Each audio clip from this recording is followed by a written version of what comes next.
जय जगन्नाथ पिलामाने तुम मानकु संस्कृत शिक्षायतन प्रकोष्ठ मध्य स्वागत। आज आम आमर ये प्रकोष्ठ मध्य पढ़ा संस्कृत व्याकरण। आमर जो संस्कृत शिक्षायतन ये प्रकोष्ठ मध्य पढ़ा संस्कृत व्याकरण, संस्कृत धातु रूप प्रयोग विधि। बुझिपारछ संस्कृत रे धातु रूप जो आम पढ़ुले तार प्रयोगर नियम केमिति ताको आमे प्रयोग करबा से जिनछटा आमे जानिबा। देख पठ धातु आमे पढ़िबा को जाउछे। वर्तमान पठ धातुर प्रथमे आमे पठ धातु पढ़िया कोले तार लकार तो आमे जानिछे 10 टी लकार अछि, किंतु आमे पढ़ुछे ता भितरु 5 टी लकार। प्रथम पुरुष, मध्यम पुरुष, उत्तम पुरुष। प्रथम पुरुषर चिन्ह आगुरु कहैछि, मध्यम पुरुष उत्तम पुरुषर चिन्ह को छाड़ीदेले आउ जहाँ सब रहिला ता हଉଛି प्रथम पुरुषर चिन्ह। ताहले आमर प्रथम पुरुष हला पठति, पठतः, पठन्ति, पठसि, पठथः, पठथ, पठामि, पठावह, पठामह। आको आमे केमिति प्रयोग करूचे, केमिति प्रयोग करूचे देख। मानेकर पिलाटी पढ़ुअछि ताले कोन हबो, बालकः पठति। पिला दुईटी पढ़ुचंती, बालकौ पठतः। पिला माने पढ़ुचंती, बालकः पठन्ति। तुमे पढ़ुच, मध्यम पुरुष गला, तुमे पढ़ुच, त्वम पठसि। तुमे दुहे पढ़ुअछ, जुबाम पठथः। तुमे माने पढ़ुअछ, जुयम पठथ। एबे उत्तम पुरुष को आस, मु पढ़ुछि, अहम पठामि। आमे दुहे पढ़ुअछु, आबाम पठाबह। आमे माने पढ़ुअछु, बयम पठामह। बुझिपारल, बयम पठामह। एबे आमे जिबा कोठी के लोट लकार को देखिबा। लोट लकार केमती, लोट लकार आदेश बा अनुज्ञा अर्थ हुए। ताले लोट लकार रूप हला पठतु, पठताम, पठन्तु, पठ, पठतम, पठत, पठानी, पठाबो, पठामो। ताले आमे एबे देखिबा केमती व्यवहार होउची। ताले बालकटी पढ़ू, कोन कहबा आमे, बालकः पठतु। पिला दुईटी पढ़न्तु, बालकौ पठताम। पिला माने पढ़न्तु, बालकः पठन्तु। ताले पठतु, पठताम, पठन्तु प्रथम पुरुष होला। मध्यम पुरुष चिन्ह त्वम, जुबाम, जुयम। ताले आमे केमती करबा, तुमे पढ़, त्वम पठ। तुमे दुहे पढ़, जुबाम पठतम। पिला माने आदेश अर्थ रे व्यवहार कराउची, आदेश बा अनुज्ञा अर्थ रे। लोट लकार तुमे माने पढ़, जुयम पठत। मु पढ़े, अहम पठानी।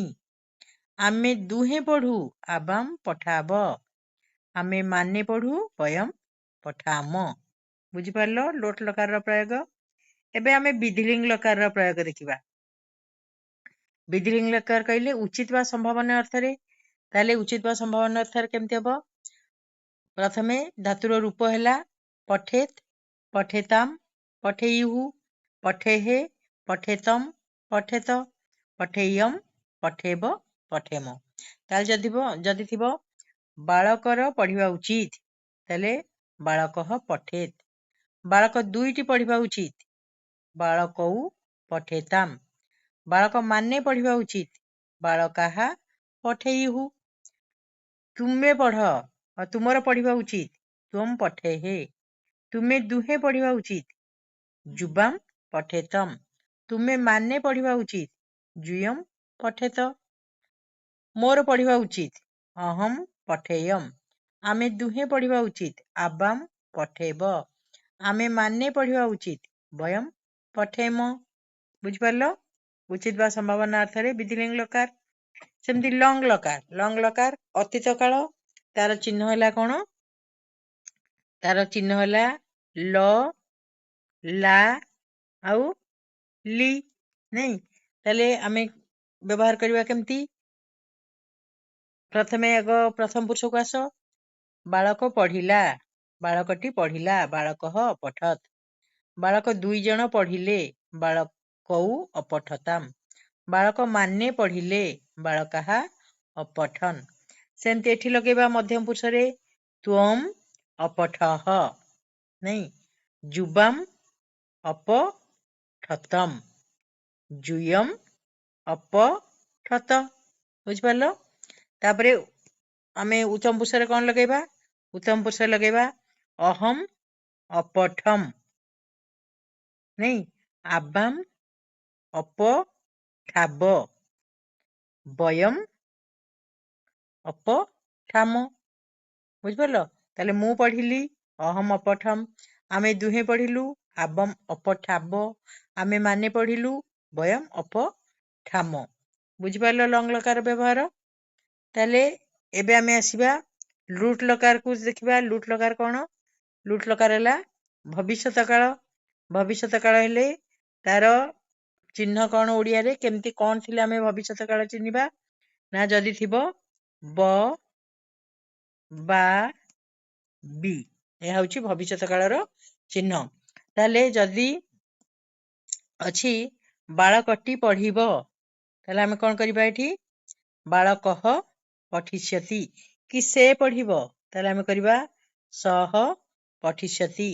ସେ 2 ଜଣ ପଢିବେ, ତୌ ପଠିଷ୍ୟତଃ, ନାଇଁ, ସେମାନେ ପଢିବେ, ତେ ପଠିଷ୍ୟନ୍ତି। ବା ବାଳକଟି ପଢିବ, ବାଳକଃ ପଠିଷ୍ୟତି। ବାଳକ 2 ଜଣ ପଢିବେ, ବାଳକୌ ପଠିଷ୍ୟତଃ।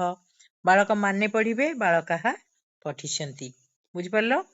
ଏବେ ଆମେ ମଧ୍ୟମ ପୁରୁଷକୁ ଆସିବା। ମଧ୍ୟମ ପୁରୁଷର ଚିହ୍ନ କଣ? ତ୍ୱମ୍, ଯୁବାମ୍, ଯୂୟମ୍। ତାହେଲେ ତୁମେ ପଢିବ, କଣ ହବ ଏଠି? ତ୍ୱମ୍ ପଠିଷ୍ୟସି। ତୁମେ ଦୁହେଁ ପଢିବ, ଯୁବାମ୍ ପଠିଷ୍ୟଥଃ। ତୁମେ ମାନେ ପଢିବ, କଣ ହବ? ଯୂୟମ୍ ପଠିଷ୍ୟଥ। ହେଲା? ତାହେଲେ ମଧ୍ୟମ ପୁରୁଷର ଚିହ୍ନ ଏଇଆ ହବ। ଉତ୍ତମ ପୁରୁଷର ଚିହ୍ନ କଣ? ପଠିଷ୍ୟନ୍ତି, ପଠିଷ୍ୟାମି, ପଠିଷ୍ୟାବଃ, ପଠିଷ୍ୟାମଃ। ତାହେଲେ ମୁଁ ପଢିବି, ଏଠି ହବ ଅହମ୍ ପଠିଷ୍ୟାମି। ଆମେ ଦୁହେଁ ପଢିବୁ, ଆବାମ୍ ପଠିଷ୍ୟାବଃ। ଆମେ ମାନେ ପଢିବୁ, ବୟମ୍ ପଠିଷ୍ୟାମଃ। ବୁଝିପାରିଲ ପିଲାମାନେ? ତାହେଲେ ଏହିପରି ଆମେ ଧାତୁକୁ ପ୍ରୟୋଗ କରିପାରିବା। ତାହେଲେ ଯେମିତି ପଠ ଧାତୁ ଆମେ ବ୍ୟବହାର କରିଲେ, ସେମିତି ସବୁ ଧାତୁକୁ ଆମେ ଏଇ ନିୟମ ଅନୁସାରେ ଆମେ ବ୍ୟବହାର କରିପାରିବା। ପଠ ଧାତୁ ହଉ, କ୍ରୁ ଧାତୁ ମାନେ କରିବା, ନାଇଁ, ଧର ଶ୍ରୁ ଧାତୁ ମାନେ ଶୁଣିବା, ନି ଧାତୁ ମାନେ ନେବା। ଏମିତି ଆମେ ସବୁ ଗଣ ମାନଙ୍କୁ ଆଗରୁ ପଢିଛେ। 10ଟି ଗଣକୁ ଆମେ ଗୋଟେ ଗୋଟିକି ମଧ୍ୟ ପଢିଛେ। ସେଇଗୁଡ଼ିକର ପ୍ରୟୋଗ କିନ୍ତୁ ଏହିପରି ହବ। ତାହେଲେ ପ୍ରଥମ ପୁରୁଷ, ମଧ୍ୟମ ପୁରୁଷ ଆଉ ଉତ୍ତମ ପୁରୁଷ ଏବଂ ଏପଟେ ଏକବଚନ, ଦ୍ୱିବଚନ, ବହୁବଚନ କୁ ବ୍ୟବହାର କରି ଆମେ ଧାତୁ ଗୁଡ଼ିକୁ ବ୍ୟବହାର କରିପାରିବା ଅତି ସହଜ ଏବଂ ସରଳ ଭାବରେ। ବୁଝିହେଲା ପିଲାମାନେ? ତାହେଲେ ପଠ ଧାତୁ ମୁଁ ଗୋଟିଏ ଦେଖେଇଦେଲି। ତୁମେ ଏବେ ତୁମ ପ୍ରତ୍ୟେକ ଧାତୁକୁ ସେଇପରି ବ୍ୟବହାର କରିକି ତାର କର୍ତ୍ତା ଗୁଡ଼ିକୁ ବ୍ୟବହାର କରି, ବା ପ୍ରଥମ ପୁରୁଷ, ମଧ୍ୟମ ପୁରୁଷ, ଉତ୍ତମ ପୁରୁଷ ବ୍ୟବହାର କରି ତୁମେ ଅନୁବାଦ ଶିଖି ନେବ। ତାହେଲେ ଆଜି ପାଇଁ ଏଇଠି ରଖିବା। ପୁଣି ଆଉ ଗୋଟେ କ୍ଲାସରେ ପୁଣି ଦେଖାହେବା। ଧନ୍ୟବାଦ।